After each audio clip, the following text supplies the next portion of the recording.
이번 주 미국 연준의 금리 인하가 유력해진 가운데 월가에서는 앞으로의 인하 속도를 좌우할 인플레이션 상황을 놓고 평가가 엇갈리고 있습니다. 내년 인플레이션이 크게 꺾일 것이라고 스콧 베선트 재무장관이 밝혔지만 트럼프 행정부가 현실 물가 상황을 제대로 인식하지 못하고 있다는 비판 목소리도 높아지고 있습니다. 내년 한 차례 인하로 모아졌던 FOMC의 점도표에서 추가 인하 전망이 확인될지 주목됩니다. 네, 증권부 조현 기자와 알아보겠습니다.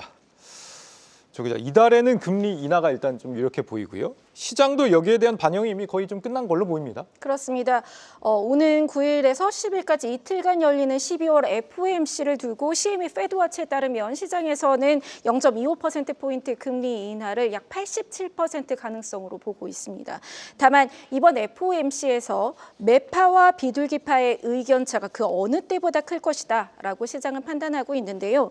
미 연방정부의 셧다운 사태의 여파로 10월과 11월 이 핵심 경제 지표들이 공개되지 않은 깜깜이 상황에서 열리기 때문입니다.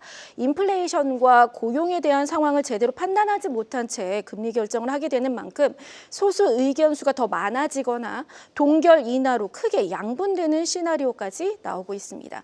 한편 스콧 베선트 재무장관은 주말 한 인터뷰에서 미국 경제가 예상보다 견조한 모습이라면서 올해 GDP가 3%로 마무리하게 될 것이다. 그리고 내년 인플레이션은 크게 꺾일 것이다. 이렇게 강조했습니다. 네. 트럼프 대통령이 지금 높아진 현실 물가 상황을 전혀 인정하려 들지 않다 보니까 지지율이 많이 떨어지고 있는 게 아니냐 이런 지적들이 나오고 있는 상황인데 관세발 인플레이션이 지금 문제가 되는 게 아니냐 이런 지적에 대해서 베선트 재무장관 어떤 입장을 밝혔습니까? 일단 베선트 장관은 수입품 인플레이션이 전체 인플레이션보다 낮다. 지금의 인플레이션을 만들어내는 것은 서비스 경제이고 관세와 아무런 상관이 없다. 이렇게 해명을 했습니다. 네. 이어 그는 바이든 행정부가 지난 50년 중 최악의 인플레이션을 만들어냈고 트럼프 취임 후 식료품이나 휘발유 같은 장바구니 물가가 내려가고 있는 만큼 민주당과 좀 언론의 프레임이다 이렇게 좀 반발하는 모습을 보였거든요. 하지만 이제 트럼프 행정부 들어서 계란이나 휘발유 같은 일부 상징적인 품목의 비용은 하락했지만 전반적인 인플레이션은 높아진 것이 맞습니다. 보시는 것처럼 미국 개인 소비 지출 PCE 물가 지수가 4월 2.3%에서 그러니까 지난 금요일에 발표했던 9월 지표가 2.8%였거든요. 그래서 5개월 연속 상승폭을 키우는 모습입니다. 그리고 베선트의 강경한 기조와는 달리 백악관 내에서도 사실은 이제 국내 경제와 생활 물가에 대한 메시지를 좀 조정해야 된다라는 대책회의가 열려진 것으로 전해졌는데요. 트럼프 대통령은 당장 9일부터 미국 국내에 경제 로드쇼를 가질 예정인데 이 자리에서 아마 경제 정책과 성과 그리고 인플레이션 위기 대책에 대해서 좀 이야기를 할 것으로 보입니다. 그리고 같은 날 9일이죠. 차기 연준 의장 지명이 유력한 케빈 헤세 국가경제위원장도 한 CEO 서밋 행사에 나올 예정이어서 FOMC를 앞두고 이들의 발언을 좀 주목해 봐야겠습니다. 네, 지금 관세발 인플레가 일시적이냐 아니면 좀 구조적인 변화냐. 지금의 이제 원자재 가격이 급등하는 상황을 보면은 이 관세발 공급망 재편 때문이다 뭐 이런 해석도 일각에서는 좀 나오는 것 같은데 결국 이 연준 위원들이 여기에 대해서 어떤 인식을 갖고 있는지 이걸 확인하는 게 점도표 아니겠습니까? 월가에서는 이번 점도표 어떻게 좀 전망을 하고 있어요? 이번 FOMC에서 관전 포인트 중에 하나가 바로 2026년 점도표이고요. 또 하나가 연준 내부의 의견이 얼마나 분열될지 그리고 자산 매입, 그러니까 QE의 재개 여부입니다. 대부분의 FOMC 위원들이 이제 고용 위축을 우려해서 금리 인하를 지지하고는 있습니다만 일부는 연간 목표치 2%를 상회하는 인플레이션을 계속 주목하고 있습니다.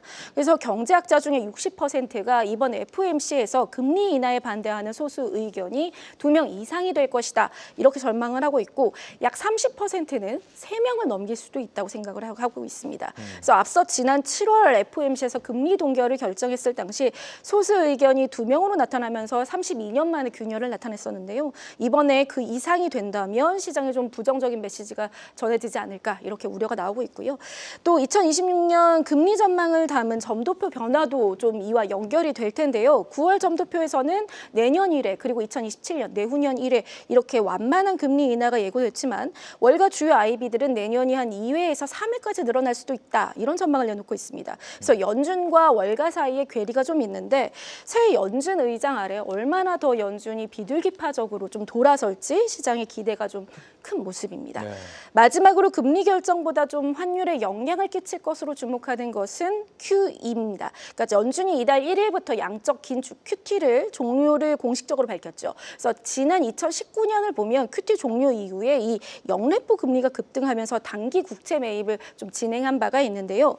뱅크 오브 아메리카의 마크 카바나 이코노미스트는 물론 본격적인 양적 완화 규모는 아니지만 매달 약 450억 달러 규모의 국채 매입 프로그램을 발표할 수 있다 이런 전망을 내놓았습니다. 그리고 뱅크 오브 아메리카뿐만 아니라 다른 IB들도 한 200에서 500억 달러 사이에 QE가 생길 수 있다고 보는데 계절적으로 반복되는 이 연말의 달러 부족 사태를 막기 위한 것으로 풀이되지만 파월의 임기가 얼마 남지 않았습니까? 그러니까 네. 차기 의장 체제에서 어떻게 보면 통화 정책 방향성에 시그널을 주는 조치로도 해석될 수 있어 보입니다.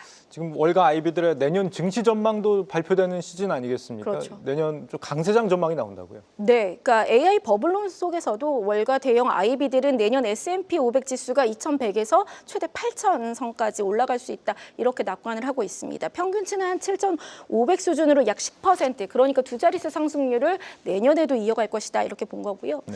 모건 스탠리는 이 확장적 재정 정책과 통화 정책 그리고 규제 완화라는 세 가지 정책에 뉴욕 증시가 힘을 얻고 AI까지 이제 시너지 효과를 낼 것이다 기대하면서 7,800을 제시했고 가장 보수적으로 전망한 뱅크 오브 아메리카도 물론 소비가 좀 다소 위축될 가능성이 있지만 AI 인프라나 리쇼어링, 자동화 투자 중심으로 설비 투자가 시장을 주도하는 테마가 될 것이다 이렇게 전망을 했습니다. 그리고 글로벌 자산운용사들도 역시 내년 투자 전략에 대해서 위험 선호 시각을 유지한다 이렇게 답을 했는데요.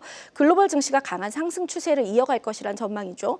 다만 이제 일각에서는 늘어난 유동성이 미국 시장에서 저평가된 제조 강국이나 신흥 시장으로 자산을 재배분할 수도 있다 이런 분석이 제기됐습니다. 네, 오늘도 트럼프 대통령이 농가에다가 돈을 많이 풀겠다라는 정책을 또 예고하고 있는데 과연 인플레이션에 어떤 영향을 줄지 앞으로 지켜보도록 하겠습니다. 증권부 조현 기자와 월가 상황 들어봤습니다.